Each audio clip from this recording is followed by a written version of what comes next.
Halo semuanya, kenalin aku Nastiti. Aku merupakan mahasiswa dietitian dari Poltekkes Kemenkes Yogyakarta.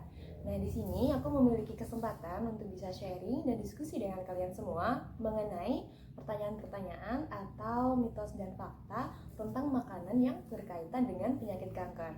Tapi sebelum itu, aku mau bahas dulu penyakit kanker itu apa. Jadi, penyakit kanker itu merupakan sebuah penyakit yang timbul dan tumbuh serta berkembang di dalam organ tubuh secara abnormal, cepat, tidak terkendali bentuknya, dan juga dapat merusak bentuk serta fungsi dari organ dalam tubuh kita.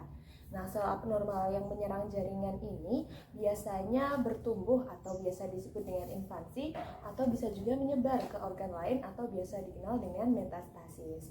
Nah, jadi sebagai ahli gizi, di sini saya bertugas untuk bisa mengatur pola makan dari pasien kanker agar dapat mengurangi atau bahkan memperkecil kemungkinan penyebaran dari penyakit kanker ini. Nah, kemarin aku udah sempat buka question box di Instagram.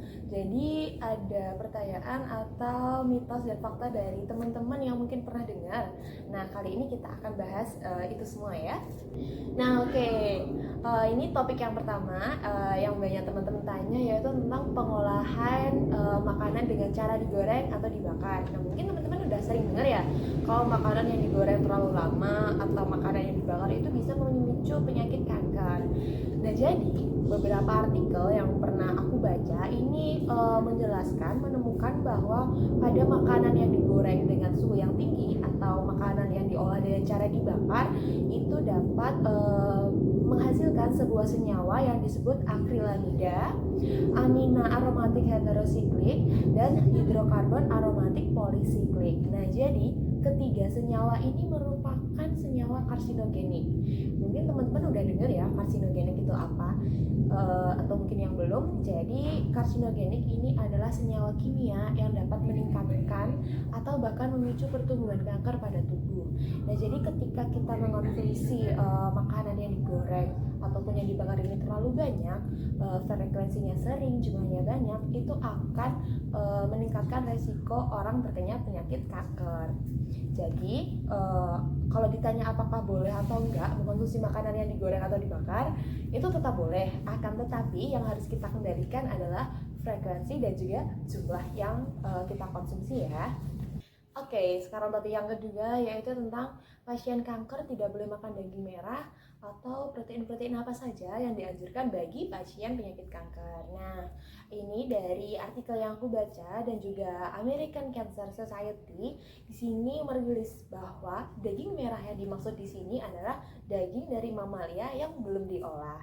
Serta American Cancer Society juga menyebutkan bahwa tidak hanya daging merah saja yang berpotensi memicu kanker, tetapi juga ada olahannya seperti sosis, ham, bacon, hotdog seperti itu juga dapat memicu penyakit kanker pada tubuh. Jadi mekanismenya adalah daging merah ini beserta olahannya merupakan protein hewani yang memiliki kandungan zat besi Heme. Nah, zat besi Heme ini ketika berinteraksi dengan zat lain di saluran cerna ternyata dapat membentuk N-nitrosol compound atau NOC yang merupakan senyawa kimia yang bersifat karsinogenik. Jadi lagi-lagi makanan yang memiliki sifat karsinogenik ini dapat memicu penyakit kanker. Akan tetapi ini semua bergantung dari seberapa banyak kita makan, frekuensinya seberapa sering. Jadi kalau kita masih bisa mengontrol akan hal itu, insya Allah semuanya akan baik-baik saja. Jadi American Cancer Society pun juga meriliskan bahwa mereka merekomendasikan protein dari ikan, unggas, atau kacang-kacangan dikonsumsi lebih sering dibandingkan dengan daging merah. Jadi kalau ditanya masih boleh atau enggak konsumsi daging merah untuk pasien kanker, jawabannya adalah masih boleh. Akan tetapi frekuensinya bisa diturunkan dan lebih sering konsumsi dari ikan, unggas, ataupun kacang-kacangan. Topik yang terakhir yaitu mengenai gula dapat memicu pertumbuhan kanker. Nah, di sini aku sudah baca beberapa artikel dan yang aku temukan bahwa ternyata gula akan bersifat karsinogenik itu spesifik tergantung dari lokasi dari kankernya. Jadi makanan-makanan yang mengandung tinggi gula itu ternyata memiliki efek glikemik yang dapat menginduksi sintesis insulin dan IGF atau insulin growth factor. Nah, sintesis insulin dan insulin growth factor ini dapat meningkatkan perkembangan tumor dengan cara apa? Dengan cara proliferasi sel, apoptosis, dan memproduksi faktor pertumbuhan endotel vaskular. Nah, ketiga hal ini itu berperan banyak dalam pertumbuhan tumor dan mendorong migrasi sel pada tubuh sehingga dapat menyebabkan penyakit kanker.